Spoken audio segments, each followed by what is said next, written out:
देवकी परमानंदम कृष्णम वंदे जगद्गुरु।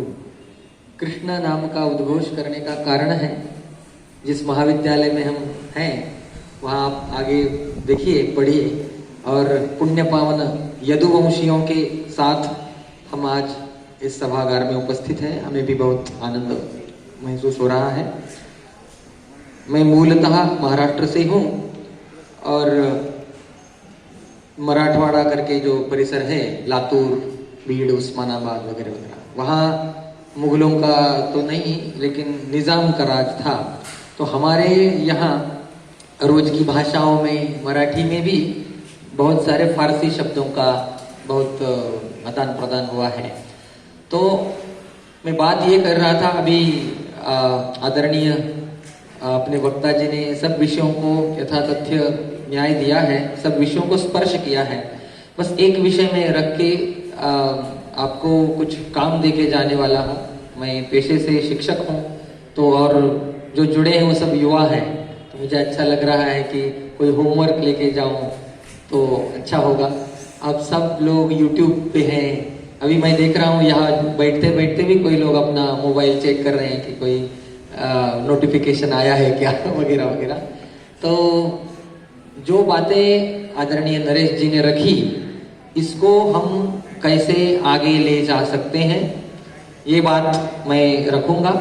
दूसरा, हम सबको पता है कि जब इलेक्शंस आते हैं, जब चुनाव आते हैं, तब हिंदुओं की जो जातियां हैं वो मुखरित होती हैं जब प्रखर रूप से, क्योंकि हर एक को वो वोट बैंक चाहिए।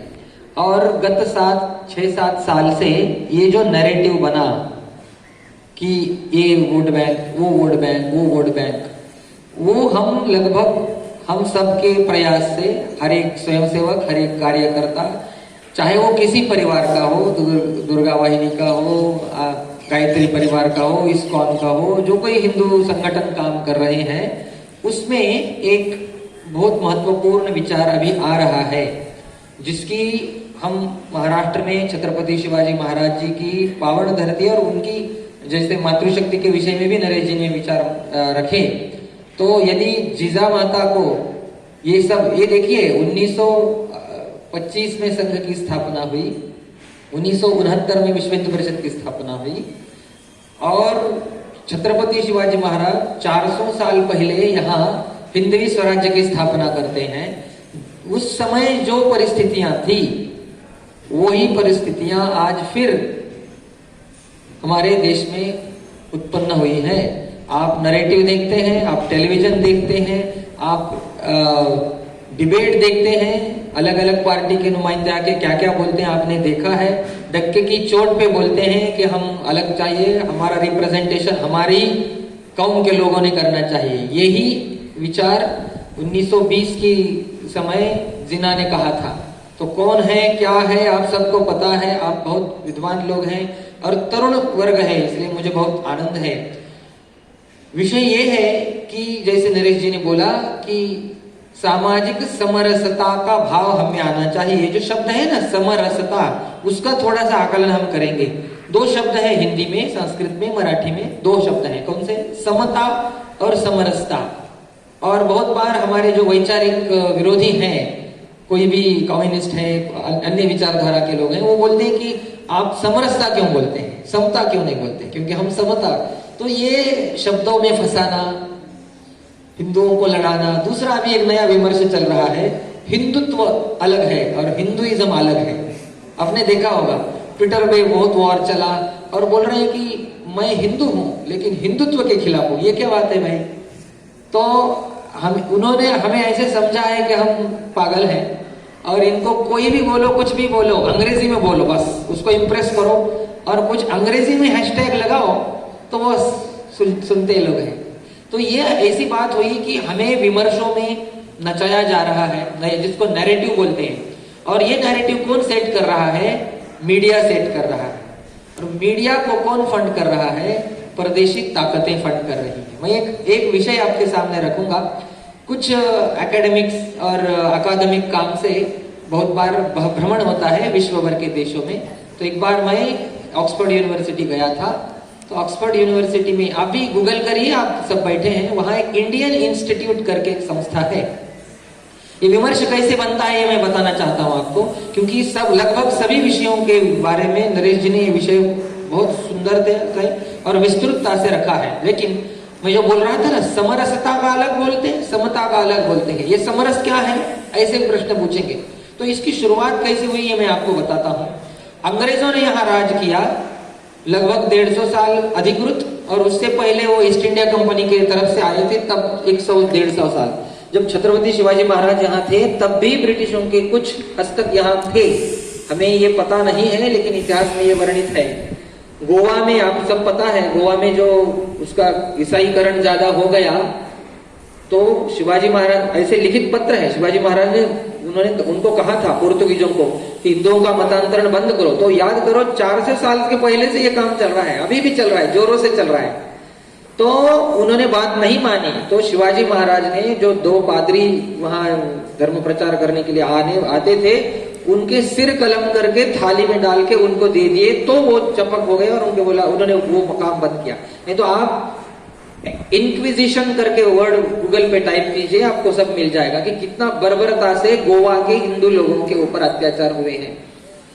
तो ये क्यों हुआ, क्योंकि समाज में जो बोला गया कि कुरीतियां आई, इस्लाम के आक्रमण के बाद आई, इनके बाद आई, ये नैरेटिव हमारे मन में अभी भी सेट किया है। आप घर जाएंगे, आपके बच्चे पूछेंगे कि ये तिलगुल क्या होता है, इसकी क्या जरूरत है, मकर संक्रमण क्या होता है, और हम हिंदू समाज तैयार नहीं है उनके प्रश्नों को उत्तर देने के लिए। हम अभी सुबह एक सभा को संबोधित कर रहे थे, एक बड़े अफसर थे सभा में आए थे और उन्होंने प्रश्न पूछा कि समाज के पास समय नहीं है, ये हो रहा है लेकिन समय नहीं है बोलते हैं। मैंने बोला समय नहीं है क्यों, क्योंकि बोलते हम बिजी हैं, समय ही नहीं है। तो मैं बोला busy people, only busy people can find time. जो बिजी कहते हैं खुद को, जो खुद में व्यस्त होते हैं, वही लोग समय निकाल सकते हैं, क्योंकि उनको समय की अवधारणा पता होती है। इसलिए हम क्या कर सकते हैं इस विषय पर हम विचार करेंगे। और ये बौद्धिक विमर्श मैं बोल रहा था कि यूके में एक इंडियन इंस्टीट्यूट करके एक संस्था है, 4 मंजिला इमारत है, और वो मोलियर विलियम्स और मैक्स मुलर जैसे लोगों ने उसको बनाया। और हम प्रवेश करते हैं, प्रवेश करने के वहां एक कॉर्नर स्टोन लिखा है, जिसको हम शिला बोलते हैं ना, नामशिला, या नामकरण होता है, इनके हाथों से, इनके कर कमलों से उद्घाटन हुआ, आपके आजू बाजू में होगा। तो वहां लिखा है, वो संस्कृत में है। तो आप चकरा जाते हैं कि वहां आप गए हैं ऑक्सफोर्ड में और देखते हैं कि कौन शिला में संस्कृत में लिखा है, और वहां क्या लिखा है, एडवर्ड एल्बर्ट इति ख्यातो युवराजो महामना, यानी एडवर्ड अल्बर्ट करके राजा है, उसने तत्प्रतिष्ठा विधात स्वयं, इस बिल्डिंग की प्रतिष्ठापना एडवर्ड एल्बर्ट ने की है। किसके, आंग्ल आर्यावर्तांग्ल भूमिश्च, यानी आर्यावर्त और आंग्ल भूमि यानी अंग्रेजों। तो देखो ये जो है ना, हम क्यों लेके जाते हैं बच्चों को, ये बताने के लिए कि इन लोगों ने इतना राज क्यों किया। हर एक विश्व के आधे से ज्यादा हिस्सों पर अंग्रेजों का राज था। तो ये क्यों हुआ, क्योंकि उन्होंने अध्ययन किया, उन्होंने धर्म का अध्ययन किया। 400 साल पहले जब उन्हें पता चला कि हमें इंग्लैंड, भारत में जाना है, तो उन्होंने संस्कृत का अध्ययन लंदन में चालू किया। और मुझे दुख से बताना पड़ता है कि अभी विश्व में सबसे बड़ा काम जर्मनी में चल रहा है संस्कृत ग्रंथों के अध्ययन का, और दूसरा काम ऑक्सफोर्ड में चल रहा है। अब ये जो कर रहे हैं अध्ययन, वो कोई बहुत सुंदर मनीषा से, अच्छी आशा से, ज्ञान की जिज्ञासा से कर रहे हैं क्या, आपको क्या लगता है? नहीं, अपने धर्म ग्रंथों का अध्ययन करके, इनकी विचार रीतियां समझ के, उनके धर्म ग्रंथों का भाषांतर संस्कृत में, हिंदी में हो, इसलिए उन्होंने यहाँ की हर एक भाषा के व्याकरण के सीखे। आपको आश्चर्य होगा, मराठी का व्याकरण देखिए, नीचे जाइए, जो साउथ इंडिया की सब भाषाएं, तेलुगु है, मलयालम है, आप जस्ट गूगल करिए, सबका डिक्शनरी और व्याकरण अंग्रेज ने लिखा है। आप जरा विचार करिए, हम यहाँ रहते हैं महाराष्ट्र में, तो इतने साल रहने के बाद भी हमें मराठी नहीं आती और हमें हिंदी भी नहीं आती, हमें कुछ भाषा भी नहीं आती, हम दोनों मिक्स बोलते हैं, ठीक है ना। मैं बच्चों को पढ़ाता हूँ तो कभी कभी आजकल भाषा का भी बहुत बड़ा प्रॉब्लम हो गया है। तो ये क्यों हो गया है, क्योंकि हमने अपने मूल तत्वों का अध्ययन नहीं किया। विचार करिए, मैक्स मुलर ने ऋग्वेद भाष्य का भाषांतर किया अंग्रेजी में, सायन भाष्य के साथ। तो इसने संस्कृत थोड़ी तो पढ़ी होगी, ठीक है, हम बोल सकते हैं उसने कुछ भी भाषांतर किया, ठीक है, लेकिन उसने पढ़ा तो। हम क्या कर रहे हैं, हम अगली पीढ़ी के लिए, देखिए एक 10 साल के बाद, एक 20 साल के बाद, एक 50 साल के बाद हमें कुछ सोचना पड़ेगा कि जो नई पीढ़ी आ रही है उसको हम क्या उत्तर दे रहे हैं। और जैसे अभी हम बोल रहे हैं मकर संक्रमण, संक्रमण क्यों बताते हैं, दिवाली क्यों ये करते हैं, हम ये उत्सव क्यों करते हैं, इसके बारे में हमें शास्त्र शुद्ध आकलन करना पड़ेगा, उसका वैज्ञानिक तर्क हमारी अगली पीढ़ी के सामने रखना पड़ेगा। नहीं तो अगली पीढ़ी को ऐसे पूछेगी कि मुझे होली वाटर चलेगा लेकिन पंचामृत नहीं चलेगा, क्योंकि पंचामृत और तिलक थोड़ा सा सनातन लगता है, ये थोड़े जुने यानी पुराने विचार वाले लोग हैं। ऐसे कैसे, यदि होली वाटर काम करता है तो पंचामृत भी वो पानी है ना। तो ऐसे तर्क से हमें ये देखिए, अगला जो युद्ध है वो 2 तरह से है, एक तो जनसंख्या का है और दूसरा है नैरेटिव का। हम मीडिया में क्या दे के आ रहे हैं इस पर हमारा ध्यान होना चाहिए। इसलिए यहाँ तरुण व्यक्ति ज्यादा से जुड़े हैं, मैं उनको ये करबद्ध निवेदन करूंगा कि इस विषय पर हमारा बेसिक अध्ययन होना चाहिए। हमें बाकी सब समय के लिए समय है, हमें हम ऐसे बैठेंगे तो यूट्यूब पे डीपी देखते ही आधा घंटा निकल जाता है, ऐसे ही इंस्टाग्राम में किसने पोस्ट डाला ये देखने में समय निकल जाता है। लेकिन 4 वेद हैं तो वेदों में क्या एटलीस्ट नाम तो पता है, गीता में क्या कहा है तो एटलीस्ट हमें कुछ पता तो हो, ताकि हम डिफेंड कर सके। क्योंकि आजकल हो क्या रहा है, मैं मेरे सोसाइटी में रहता हूँ, सोसाइटी में एक छोटी बच्ची है, वो वाराणसी से उनका ताल्लुक है। और एक बार घर में आई थी, मैंने पूछा कि आपको तुलसीदास जी पता है क्या, तो बोलती ये क्या है तुलसीदास क्या है, क्योंकि उनका जन्म यहाँ हुआ। और हमने ऐसा किया है ना कि जो कुछ बच्चों को पढ़ाना है वो सब स्कूल में पढ़ाए जाए, टीचर पढ़ाए, टीचर को खुद का ये नहीं है तो वो समय नहीं है उसके पास। तो धर्म की शिक्षा हमने दुर्लक्षित की है। आपने वो देखा होगा, बहुत प्रसिद्ध हुआ, वो वायरल भी हुआ वीडियो, सोनाक्षी सिन्हा को अमिताभ बच्चन ने प्रश्न पूछा कौन बनेगा करोड़पति में, आपने देखा होगा। और वहां उसने पूछा कि वो अंगूठी है हनुमान जी ने किसको दी, तो उसको she couldn't answer that question. तो ये देखो बात अलग है, हम बहुत लंबा बोल रहे हैं, लेकिन हम क्या कर सकते हैं आज से, हमारे हाथ में मोबाइल नाम का एक बहुत अच्छा शस्त्र आया है। मित्रों, मैं बहुत आश्वस्त हूं, मैं बहुत आशादायी हूं, अगले 50 साल में हिंदू धर्म के, सनातन धर्म की वैज्ञानिकता जब सामने आएगी तब पूरा विश्व समूचा हमारे पास आने वाला है। हमें ये तैयार करना है कि हम तैयार है क्या उन लोगों को बोलने के लिए। ये नहीं है कि वो तैयार नहीं है, वो तैयार बैठे खड़े हैं, हम कम पढ़ रहे हैं, ये हमें भाव आना चाहिए।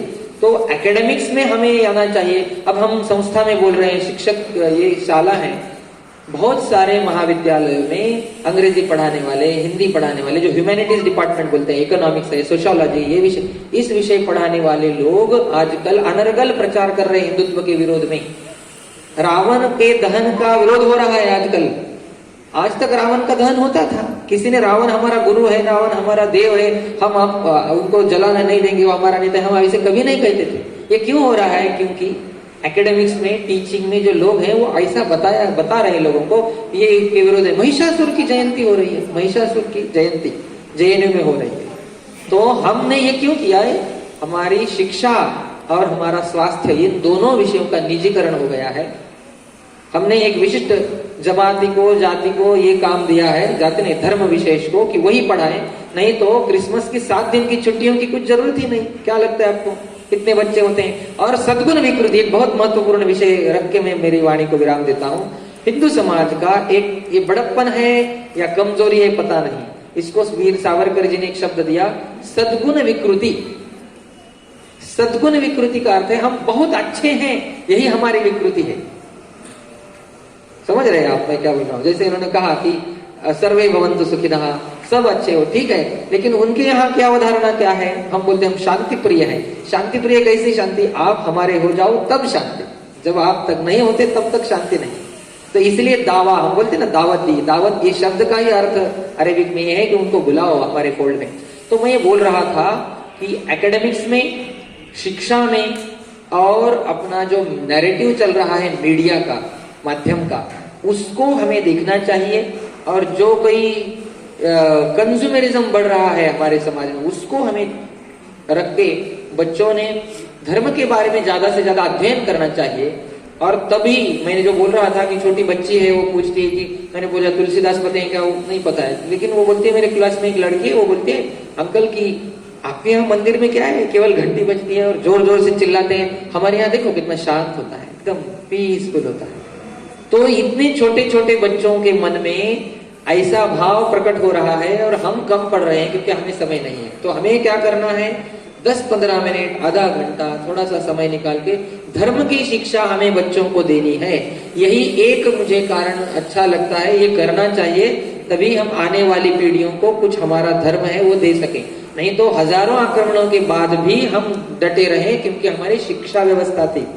जब मैकॉले ने पहली बार 1835 में ब्रिटिश पार्लियामेंट में खड़ा होकर कहा कि भारत को यदि बदलना है तो एक ही कर सकते हैं, हम शिक्षा बदल सकते हैं। वो बोलता है हम ऐसी पीढ़ी निर्माण करेंगे, उनके शब्द कोट करता हूं, we want to create a class of people which will be Indian in blood and colour. हमें कैसे लोग तैयार करने हैं, इंडियन होंगे, किसमें, ब्लड एंड कलर में इंडियन होने चाहिए, बाकी ओपिनियन, टेस्ट और उनकी अवधारणाएं में वो अंग्रेज हो। तो 1835 से आज 2022 तक मैकॉले जीत गया विचार में, क्योंकि हमने पूरी अवधारणाएं बदली है। तो अभी 2022 से आगे हम क्या कर सकते हैं, नरेटिव हम से रिसेट कर सकते हैं क्या, इस ऊपर हमें ध्यान देना पड़ेगा, अध्ययन करना पड़ेगा और अपने इस काम से हमें जुड़ना पड़ेगा। बस इसी शब्दों के साथ मैं रुकता हूं। धन्यवाद।